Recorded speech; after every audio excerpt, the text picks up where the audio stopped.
Hello everyone, it's Sandwich Sweetheart here, and welcome to another half-baked review. I also am going to actually fully explain what a half-baked review is, just for anybody who's new, real quick. Um, a half-baked review is basically I make a review of a game unscripted and just have my general thoughts about it, based off what I've played, how long I've played it, and whether or not it'll be a good game for you guys to enjoy later on down the line. And so I've played this one game you're seeing on screen right now. This game is called SSR Wives: The Murder of My Winter Crush. It is a survival horror game, very reminiscent and like paying homage to the old PlayStation 1, PS2 survival horror games such as Dino Crisis, Resident Evil, Silent Hill, and such like that. This game has a lot of cool features, and not to mention it's also kind of sort of a dating sim too, but since this is only the demo disc version of the game as you're seeing right now, it's that's not implemented fully. But it basically, as I said, is more of like a Silent Hill-esque game where you get to pick one out of the three characters in the demo so far, and which is Luke. Um, let's see here. What was it? It was Luke. I think it was Hup Girl and Trad Girl, which they have actual names, but I totally forgot what they were, especially in the fact they don't pop up anywhere in the inventory menu.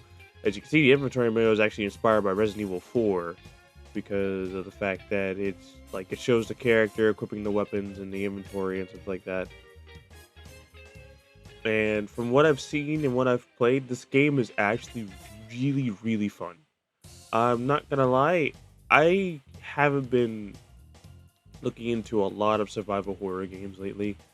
As much as I love the genre, and that's what I grew up on, because like me and my dad grew up playing Dead Space together, along with Bioshock and other games such as that.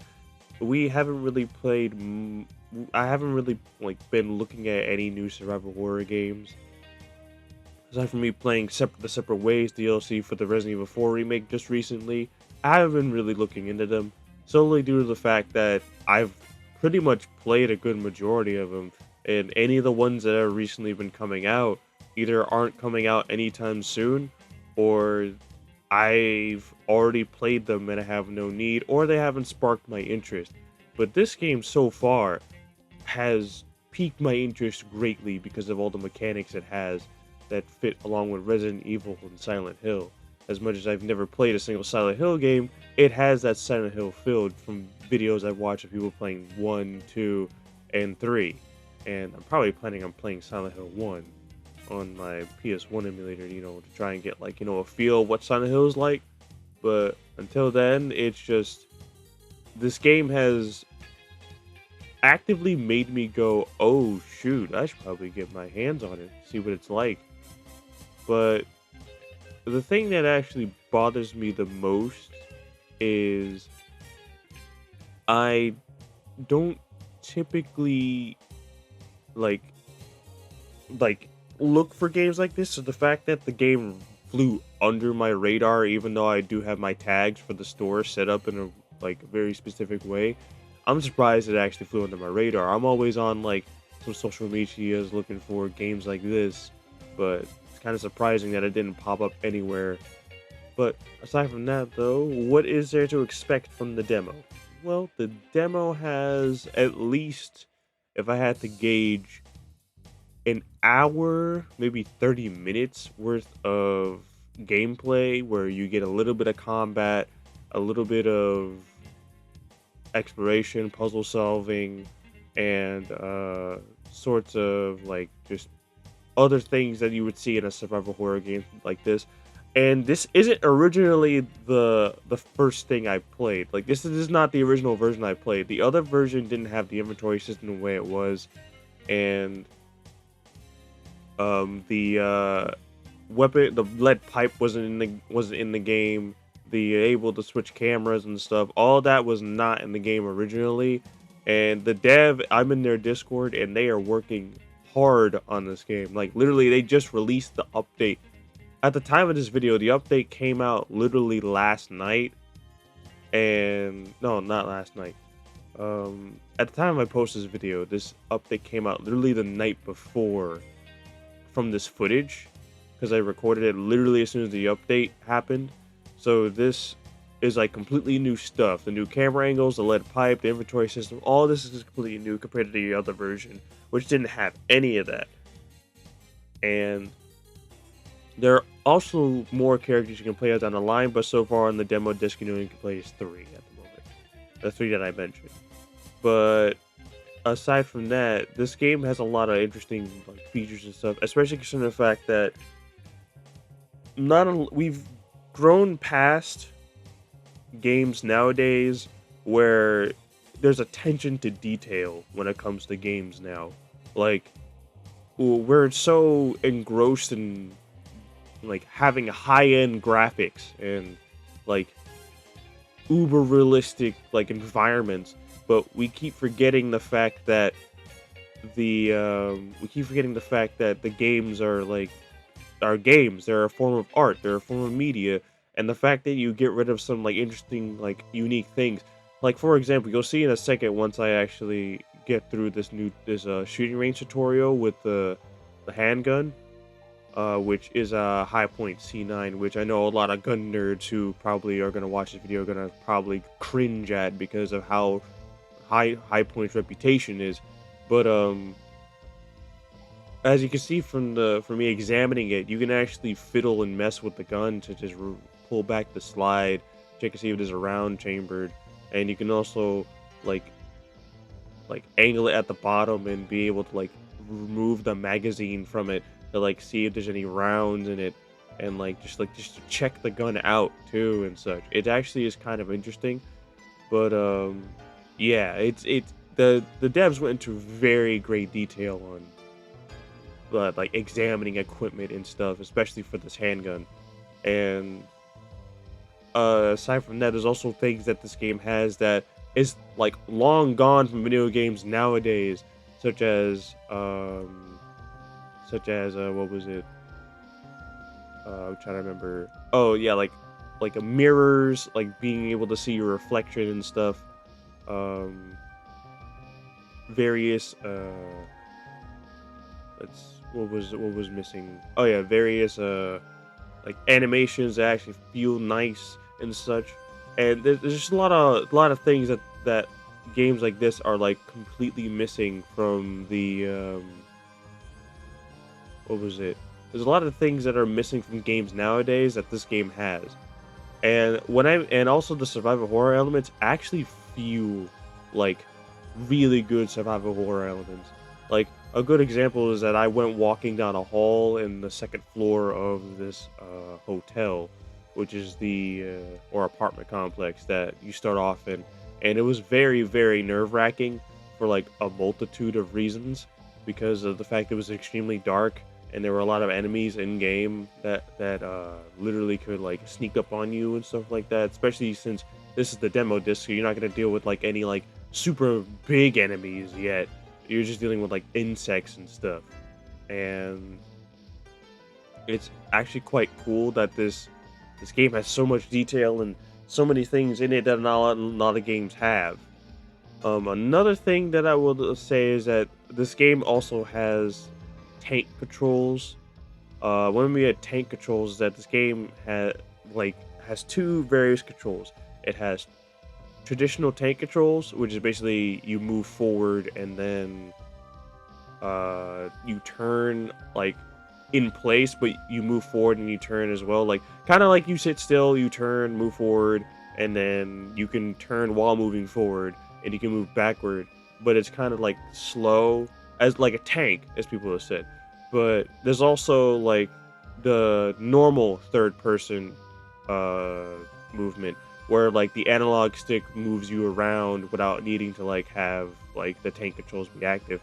I've entirely played this game like at least 3 or 4 times, this entire demo disc, with tank controls on, because that's how it's supposed to be played. And not to mention, it's actually kind of fun based off of what I've been playing so far. There's also a lot of Easter eggs, like literally this restroom, as you can see right now.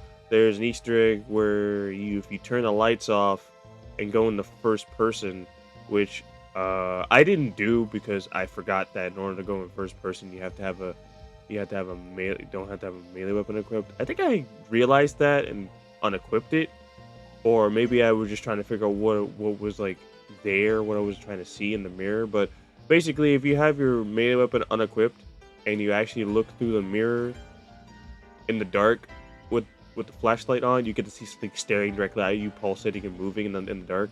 There's also a toilet that you can interact with that just makes a fart noise, a very loud reverb fart noise, which is funny. And there's like the save system in the game is actually cool. Like unlike some games, the save system is like some sort of like typewriter and or like a Silent Hill, a red piece of paper on the wall or something like that. In this game, it's like a bubble, like a bubble Mac from all the way back in the early 2000s, like what I used to use back in when I was in elementary school, which is showing my age just thinking about it.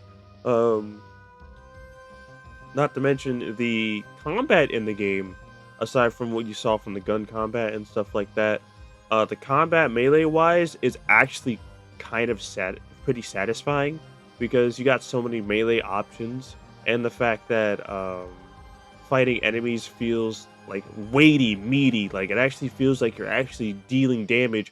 Unlike some games where literally you start pecking at somebody, it just feels like you're throwing like globs of spitballs at them and stuff like that. And from what I've seen from the puzzles, they're actually really thought out. Like they're simple. Like it'll like literally my freaking 10-year-old sister could probably get this done like in like a few minutes, like solve them pretty easily. But they're not uber hard, but they're not extremely simple. Like literally like, oh, this is what I gotta do with this and that, because there's some trial and error and stuff. Now there are a few things from the demo that I've played that actually need refining that since I'm in the Discord I've already mentioned. For example, the difference between both the bat and the lead pipe. What kind of confused me was why we were able to get both the bat and the lead pipe. I think the pipe was a secret weapon if you turned on the valve and stuff like that. But the thing is though is that they both act the same. It's just one's a bat, one's a pipe, and since they both act the same, it kind of feels like there's just no point in having either one if you have one or the other. So it's just it just kind of confused me a little bit, but that's probably something that's going to be rectified later. Another thing that I've noticed was that every time you save the game, for some reason your character de-equips their weapon, even though they still have it equipped in the inventory. Or when you interact with the microwave on the second floor for one of the puzzles, it their animations reset for like a second until you room transition. And another issue I've noticed is that for some reason, I think it's like a graphical thing, but some of the female characters, whenever they run, I noticed this because I played Luke for a little bit, but when they run with a weapon in their hand, whether it be a melee weapon or I think a gun too, but whenever they run, they have their eyes closed, which is kind of confusing because when Luke runs with his weapon in his hand, he doesn't close his eyes. I think that's because both the female characters you get to play at the start are like not weapon savvy, so they don't want to poke their eyes out depending on what weapon that they have. But that's neither here nor there. That's just my guess. But aside from all of that, from what I've played from the demo, I really enjoyed it. Everything about this was like a fun time, and the fact that the dev is hard at work for this game, like to like get it out there and be able to like make a survival horror game that has like all this cool stuff in it is actually kind of cool. And the dating simulator aspect, well, I think that's kind of like funny to a degree. Like that would be cool. It'll also probably play in part of like the game's Silent Hill-esque endings, because yes, this game has multiple endings. So from what I've read from the store description, If you guys would like to try the game out, I will link the store page for the demo in the description for anybody who wants to give the demo a try. You can also go into the Discord for the game to like check on the dev, like see the progress of the game, see what people are saying for like suggestions and general feedback, and some bugs stomping that people have been doing. Like I've been doing a little bit of bug stomping, and I've been adding some suggestions of my own, and they're actually relatively like really wholesome community when it comes to this game. There's also been some sort of strange, like, debunked controversy about the game. Apparently, like, some bozo on the Steam forums said that they did something, that the devs did something that was deemed unsavory. I think it was like some sort of like copyright claims kind of thing. But it was actually some YouTube channel that tried to expose the dev for making for this game and like all the dark secrets, but when in reality that's not the case. The actual people trying to expose them actually kind of like outed themselves. So it was just a false report. I think it's just people trying to start drama, especially considering the fact that like not a lot of people like I've noticed that a lot of people, whenever someone makes like some sort of indie game that like has a lot of like things in it that don't like they don't see eye to eye to, or they just feel like it'll be uncomfortable, they have to find some sort of way to like denote the game's quality and stuff like that, which is like not cool. But at the same time, what can you do? All you can do is ignore them and call it a day. But aside from that, I really enjoyed this demo, and I can't wait for the game to release. It's set to release sometime in 2025, but that could change at any moment since this is technically a solo dev game. But judging from what I played and from the screenshots and the fact that the dev has done a ton of progress ever since this game's like second like announcement trailer, uh, this game actually is starting to like go by fast, and since we're stomping bugs to help the dev out and such, it actually is like the possibility of this releasing probably at the end of 2025, maybe like start in the middle or near the end of the middle, is actually kind of like possible. So yeah, I will link the Steam page for the demo in the description for you guys to download and try out. And it's not that big of a game. Originally the game was like a gig from what I've heard, but then the dev, like most devs should do, especially AAA devs, compress their files. So now that the game is a lot smaller, so it's not going to take up a lot of space, especially for this demo. But when the original game, like the actual game comes out, the demo might the original game might be a bit bigger, but that's besides the point.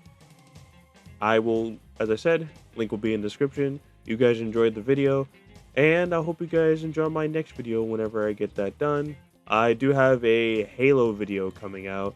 Not the challenge video, but actually an interesting one that me and my buddy David decided to try out. It was like a short, like 30-minute to an hour survival horror game on itch.io, and it's actually quite interesting. So yeah, see you guys next time. Give the game a try, and that'll be all.